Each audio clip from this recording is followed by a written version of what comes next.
Alright, hey everyone, this is a tour. I'm from the Bechtel Center, and today we finally got the Schunk Vero S pallet and KSC-F 125-362 installed into the VF2. So today this video is going to kind of just go over how you're going to be using the vise. So, clamping apart, changing the jaw, or rotating the jaw in our case. With this tutorial, I'm going to be showing you how to clamp this 1-2-3 block. So first things first, you always want to make sure that you're mindful of this gap between the Z surface right here. This is just a little bit smaller than 3 inches. So if you have a part that's wider than this, great. If not, you just want to have it maybe sitting on a parallel, sitting on a 1-2-3 block, anything like that. Just to prevent it from falling into this gap right here. So, to open and close the jaw gap, it's a 14mm socket and simple lead screw. So, I'm just going to place my part in. And you can see I'm using the flat section of the vise. So each jaw set has 2 flats, so that'll be this flat right here, and then this flat on the back of the jaw, and then they also have 2 serrated sections on the back of the jaw, on the front of the jaw here as well. So I'm just going to show you clamping the 1-2-3 block with the flat face right here.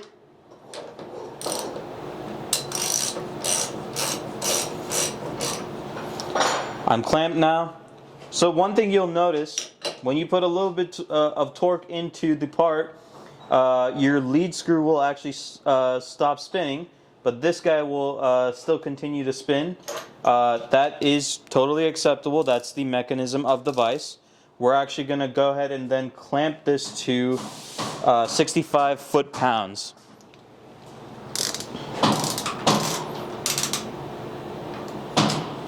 Millimeter socket. Let me get a 14.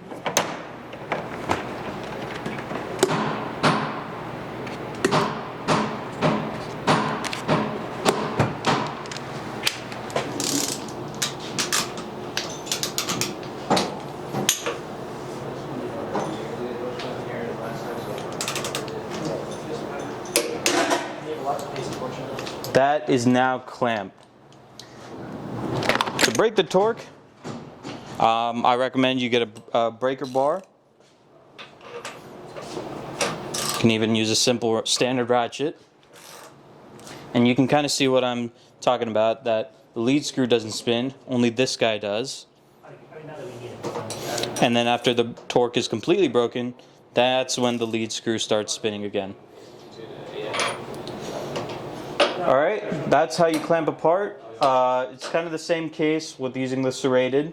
Obviously you can also use a dead blow to make sure your part is seated. To switch the jaws, right, so you have these 2 sections, the flats and the snaps. You can also rotate the jaws to use this flat and this snap section. It's an 8mm hex key. Loosen the 4 bolts on each jaw.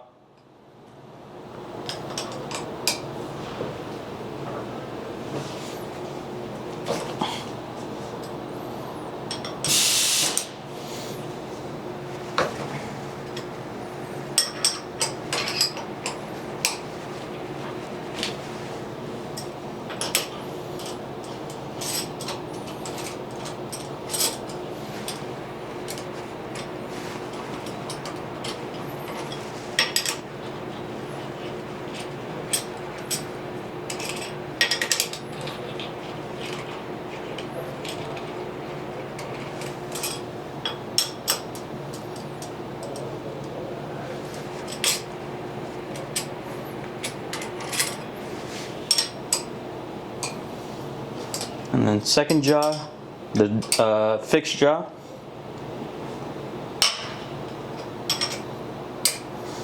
So we do have, unlike the UMC, which has a self-centering vise, this is a single station vise, meaning that I have one fixed jaw and one floating jaw.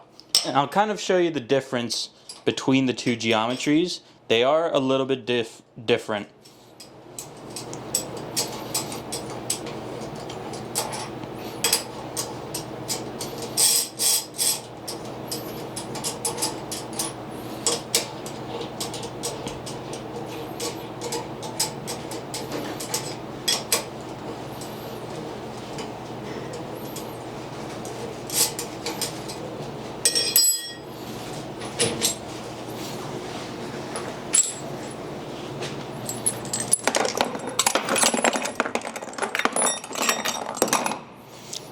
So, with both jaws out, you can see the difference on the bottom side, right?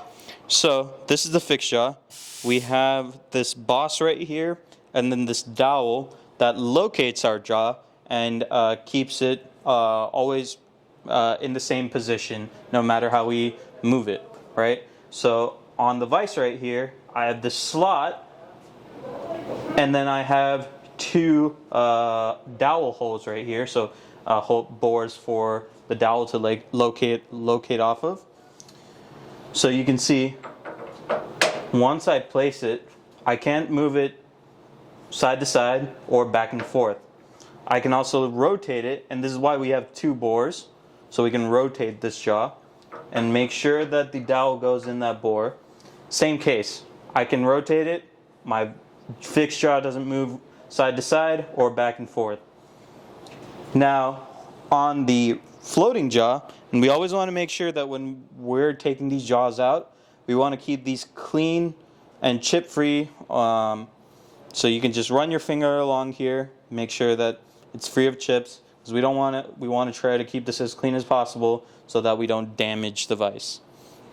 And you can see here, right, that slot doesn't go the full, or sorry, the boss here doesn't go the full length of the jaw.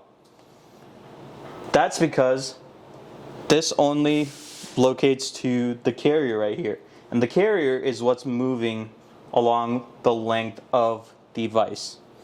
So you can see I can rotate this guy as well.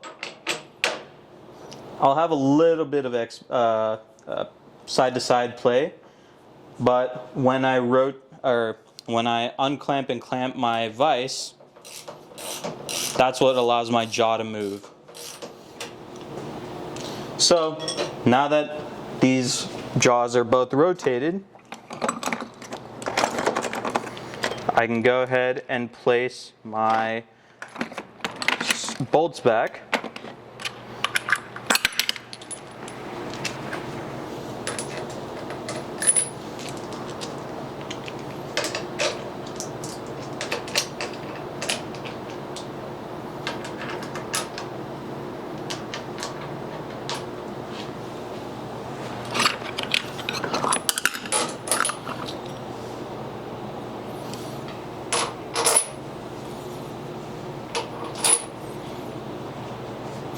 And again, remember, it is an 8mm hex key.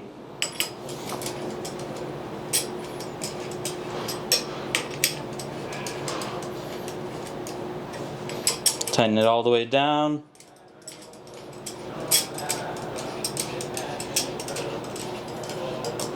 First hand tight, of course, and then we can go in and do a final torque.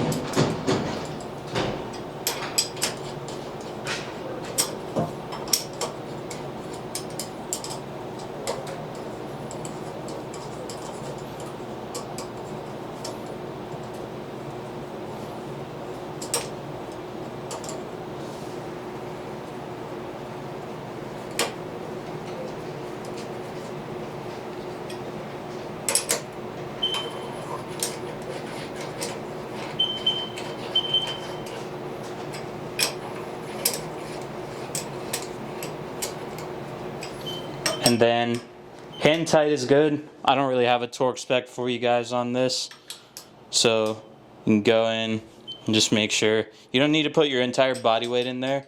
just give it a nice tug to make sure the jaw is seated.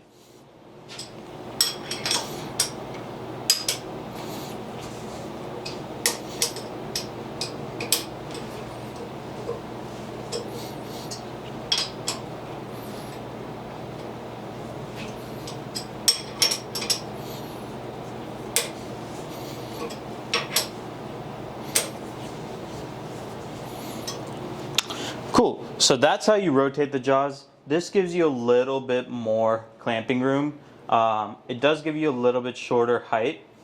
Most of your projects will likely be able to get done using this setup, but this is available to you guys if you need, just in those off cases that maybe you have a longer piece of stock. So that is available to you guys.